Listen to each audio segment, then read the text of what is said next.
কারণ আপনি তো ট্রেজারার, আপনি তো চেকে সই করেছেন। কেন? আমি আমি চেকে সই করেছি ঠিকই আছে, কিন্তু 24 সালের ফেব্রুয়ারি মাসের পর থেকে আমি আর মাঠে যাইনি।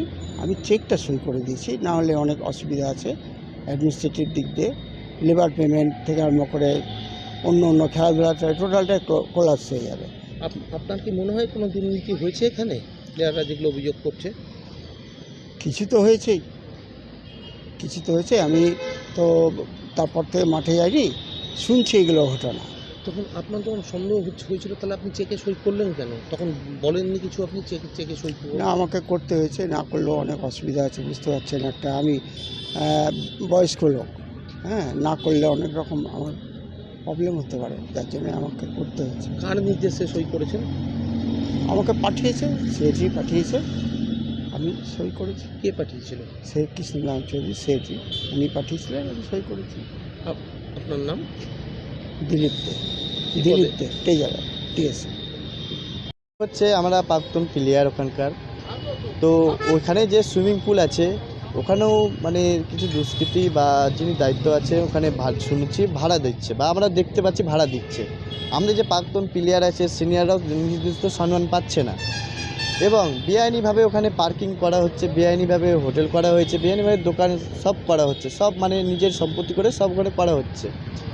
তো দীর্ঘদিন ধরে আমাদের ছেলেমেয়েরাও বড় হবে, তো তারা গিয়ে কি শিখবে? মানে আর্থিক দুর্নীতি এখানে চলছে। যে সরকারে ছিল মানে টোটাল কথা দুর্নীতি ছাড়া এখানে কিছুই হচ্ছে না। আপনি কোথাও জানিয়েছেন, অভিযোগ করেছেন? হ্যাঁ, আমি অভিযোগ জানিয়েছি। কি চান আপনি?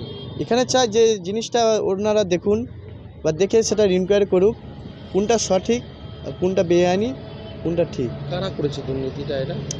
ডিএসএ যিনি কর্তৃপক্ষ এখন আছেন তারাই করেছে। তারাই করেছে। কর্তৃপক্ষ তো ডিএসএ যে কর্তৃপক্ষ আছে, যে সেক্রেটারি আছে, তো তারই আন্ডারে তো সব হচ্ছে না। আপনার নাম? কৌশিক সরকার। মালদার জেলা শাসকের কাছে অভিযোগপত্রে লেখা হয়েছে যে ডিএসের জায়গায় বেআইনিভাবে নির্মাণ করা হয়েছে এবং সেই নির্মাণ কোটি কোটি টাকায় বিক্রি করা হয়েছে। খেলাধুলার পরিবেশ নষ্ট হয়ে গেছে, পার্কিংয়ের নামে যে টাকা ওঠে সেই টাকা আত্মসাৎ করা হয়েছে।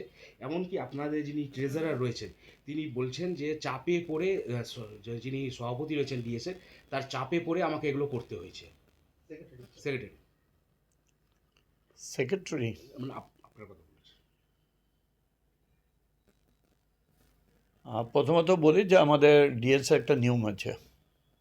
আমাদের এক্সিকিউটিভ বডির মিটিং হয়, আমাদের অ্যানুয়াল জেনারেল মিটিং হয়, 3 বছর পর পর আমাদের কমিটি চেঞ্জ হয়। যিনি বলছেন চাপে পড়ে হয়েছে, তিনি দুর্নীতির পাহাড় করে দিয়েছিলেন।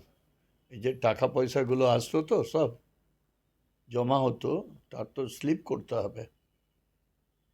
সেই স্লিপটা করে তাহলে আমাকে তাকে পেশ করতে হবে যে আজকে এত টাকা জমা হলো, এন্ট্রি ফি, অমুক ফি, এগুলো দিতে হবে, তারপর এটা করতে হবে। আমরা অডিট করি প্রত্যেক বছরে, আমরা চার্টার্ড অ্যাকাউন্টকে দিয়ে অডিট করি।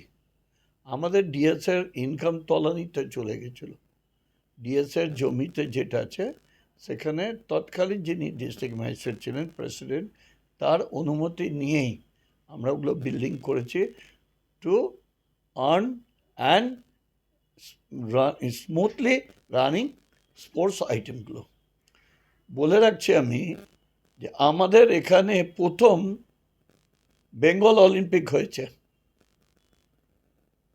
সৌরভ গাঙ্গুলি থেকে শুরু করে আমাদের আরও বড় বড় যারা আছে, কপিল দেব থেকে শুরু করে, তারা ডিএসএসে এবং সিএবির নাম করা কর্তারা এসছে।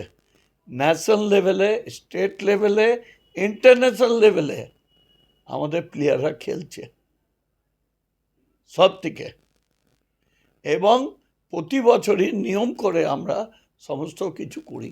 আমরা এক্সিকিউটিভ বডির মিটিংটাকে সব 47 লোক ডিএসটাকে শেষ করে দিয়েছিল।